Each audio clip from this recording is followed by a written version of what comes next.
Cuxi gerou a Nimrod, o qual começou a ser poderoso na terra. Foi valente caçador diante do Senhor.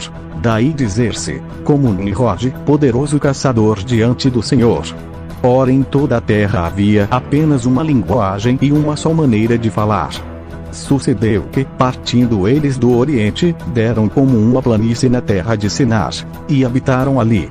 E disseram uns aos outros: Vinde, façamos tijolos e queimemo-los. Bem, os tijolos serviram-lhes de pedra, e o betume, de argamassa. Disseram: Vinde, edifiquemos para nós uma cidade e uma torre cujo tope chegue até os céus, e tornemos célebre o nosso nome, para que não sejamos espalhados por toda a terra. O princípio do reino de Nimrod foi Babel, Eraque, Acadi e Calné, na terra de Sinar. Daquela terra saiu ele para a Síria e edificou Nínive, Reobote e Iricalá. E, entre Nínive e Calá, a grande cidade de Rezém. Então, desceu o Senhor para ver a cidade e a torre, que os filhos dos homens edificavam. E o Senhor disse: Eis que o povo é um, e todos têm a mesma linguagem.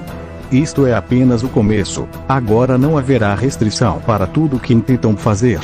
Vinde, desçamos e confundamos ali a sua linguagem, para que um não entenda a linguagem de outro.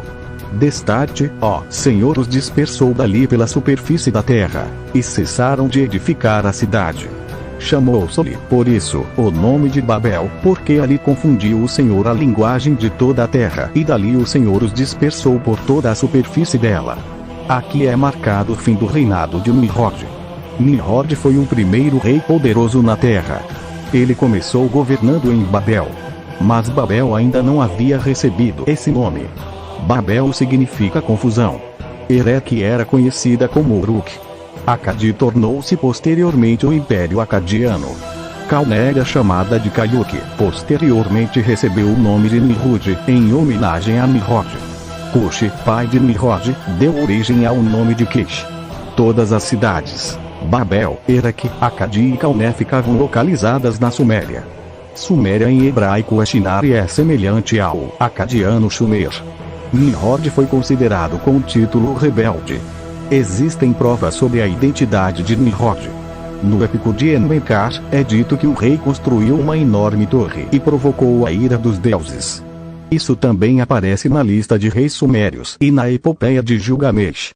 Também aparece em várias histórias de vários povos, incluindo os greco-romanos, no México, Arizona, Assíria, Botswana e pelos habitantes dos Himalaias.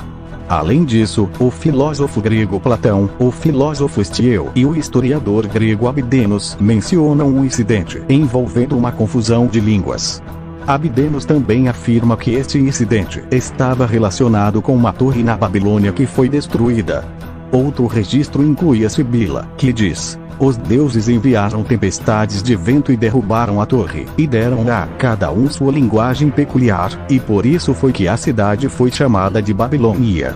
Estieu a menciona, quando diz assim: os sacerdotes que foram salvos tomaram os vasos sagrados de Júpiter em Helios e vieram de Sinar da Babilônia. Nimrod é mencionado na inscrição de Naransim, encontrada em Marat. Além disso, ela aparece em outras fontes como Beroso e o Midrash. O orgulho de Nimrod se passou para todos os outros povos. Não se limitava apenas na Mesopotâmia. Outra evidência da Torre de Babel é a inscrição feita por Nabucodonosor. Ela diz: eu sou Nabucodonosor, rei da Babilônia. Meu grande senhor me fortaleceu e me incitou a reparar seus edifícios. A Torre da Babilônia eu fiz e terminei. A Torre de Bossipa foi construída por um antigo rei. Ele havia completado 42 côvados, mas não terminou sua cabeça. Com o passar do tempo se arruinou, a chuva e a umidade penetraram na alvenaria. O invólucro de tijolos queimados estava inchado. Merodach, meu grande senhor, inclinou meu coração a consertar o prédio. Não mudei seu local, nem destruí sua plataforma de fundação. Mas, em um mês afortunado, e em um dia auspicioso, empreendi a reconstrução. Coloquei minha mão para construí-la e terminar seu cume. Como tinha sido nos tempos antigos, assim construí sua estrutura. Isso confirma o texto bíblico que diz que a torre era feita de tijolos queimados e não havia sido terminada. Após a queda de Nimrod e a dispersão dos povos pela confusão de línguas, Peleg nasceu. Ele era descendente de Sem, ancestral de Abraão. Nesse mesmo período, estava ocorrendo imediatamente após o dilúvio a Idade do Gelo. Durante a Era do Gelo, o clima em grandes porções da Terra era fresco, exuberante e bom para o cultivo. Isso explica o surgimento rápido de várias nações após o incidente em Babel.